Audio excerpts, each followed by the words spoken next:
పన్ను విధానాన్ని ఫాలో అయినట్లుగా ఉన్నారో భావిస్తున్నాను. సో కొత్తగా వచ్చినటువంటి మార్పులు చేర్పులకు సంబంధించినటువంటి మీ విశ్లేషణ ఏంటి సార్? సార్, ఓవరాల్ గా ఈరోజు నిర్మలా సీతారామన్ గారు ప్రవేశపెట్టినటువంటి బడ్జెట్ లో ఇన్ఫాక్ట్ పన్నులకు సంబంధించి మనం ఆలోచిస్తే చిన్న ఊరటే లభించిందని చెప్పవచ్చు. ఎందుకంటే న్యూ ట్యాక్స్ రెజ్యూమ్ కి సంబంధించి స్టాండర్డ్ డిడక్షన్స్ కానివ్వండి, లేదంటే ఫ్యామిలీ పెన్షన్ కానివ్వండి, కొద్దిగా పెంచడం జరిగింది. అదేవిధంగా ట్యాక్స్ స్లాబ్ లో ఏదైతే మనకి న్యూ ట్యాక్స్ రెజ్యూమే ఉందో ఆ ట్యాక్స్ రెజ్యూమ్ లో స్వల్ప మార్పులు చేయడం జరిగింది. తద్వారా మీకు ఎంత 17,500 రూపీస్ వరకు మీకు ట్యాక్స్ ఏమవుతుందని చెప్పేసి సీతారామన్ గారు బడ్జెట్ లోనే చెప్పడం జరిగింది. ఇది ఎట్లా అంటే, గతంలో మనకి 0 to 3 lakhs నిల్లు ఉండేది, 3 to 6 lakhs 5% ఉండేదండి. ఇప్పుడు 3 to 5 lakhs అనేదాన్ని 3 to 6 lakhs చేశారనమాట సెకండ్ స్లాబ్ లో. అలాగే 6 to 9 ఉండేదాన్ని 7 to 10 lakhs చేశారు 10%. ఇది ద్వారా ఈ స్వల్పమైనటువంటి చేంజెస్ ద్వారా 17,500 రూపాయల ట్యాక్స్ సేవ్ అనేది జరుగుతుంది. అట్లాగే స్టాండర్డ్ డిడక్షన్, మనకు స్టాండర్డ్ డిడక్షన్ ఓల్డ్ రెజ్యూమ్ లోనే వస్తుంది, న్యూ రెజ్యూమ్ లోనే కూడా మనం తీసుకోవచ్చు.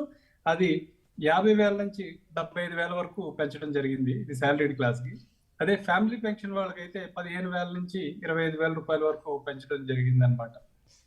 సో ఓవరాల్ గా ఈ బడ్జెట్ అనేది ఓవరాల్ గా దేశ పారిశ్రామిక అభివృద్ధి కానివ్వండి, దేశ మౌలిక అభివృద్ధి కానివ్వండి, ఏదైతే ప్రభుత్వం వారు తీసుకున్నటువంటి ఆలోచన విధానం మీద కంప్లీట్ గా బేస్ అయ్యింది. ఓవరాల్ గా అన్ని రాష్ట్రాలకి సంబంధించి మాట్లాడుకోవాల్సి వచ్చినా, లేదంటే మన శాలరీ క్లాస్ మిడిల్ క్లాస్ కి సంబంధించి వచ్చిన అంత ఆశాజనకమైన బడ్జెటే కానీ సూపర్ సపోర్టివ్ గా లేదనేది నా పర్సనల్ ఒపీనియన్. యాక్చువల్ గా నిన్న మీరు చూసినట్టయితే, ఎకనామిక్ సర్వే చూసినట్లయితే చాలా డీప్ గా మా గవర్నమెంట్ స్టడీ చేయడం జరిగింది.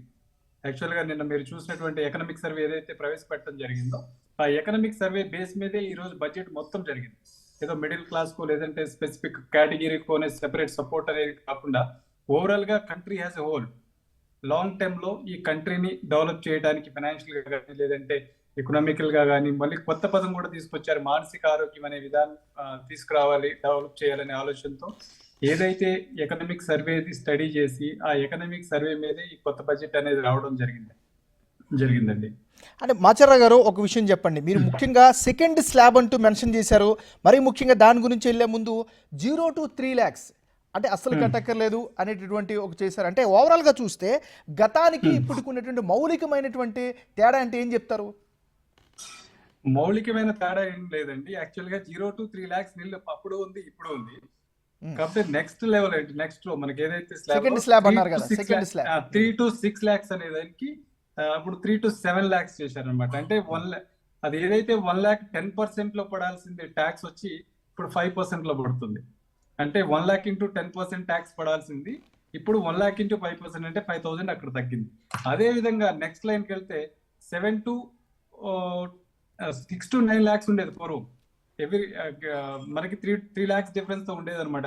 0 to 3, 3 to 6, 6 to 9 అట్లా ఉండేది. ఇప్పుడు ఏం చేశారంటే 0 to 3 nil, 3 to 7 lakhs 5%, 7 to 10 lakhs 10% చేశారనమాట. ఈ రెండు స్లాబ్ చేంజ్ చేయడం వల్ల స్వల్పమైనటువంటి తేడా లభిస్తుంది, ఊరట లభించింది అని చెప్పేసి మనం చెప్పవచ్చు అనమాట. అదే మీరు ఇందాక మనం అనుకున్నట్టుగా మాక్సిమం ఊరట ఎంత వస్తుందంటే 17,500. ఆ స్లాబ్ చేంజ్ చేయడం వల్ల 1 lakh ని అడ్జస్ట్ చేయడం వల్ల 3 to 6 బదులు 3 to 7 అన్నారు, 6 to 9 బదులు ఇప్పుడు 7 to 10 అన్నారు. కాబట్టి ఈ ఏదైతే స్లాబ్ చేంజెస్ చేశారో దాని వలన స్వల్పమైనటువంటి అంటే 17,500 రూపాయల వరకు ట్యాక్స్ సేవ్ చేసుకునే అవకాశం అనేది లభిస్తుందని చెప్పి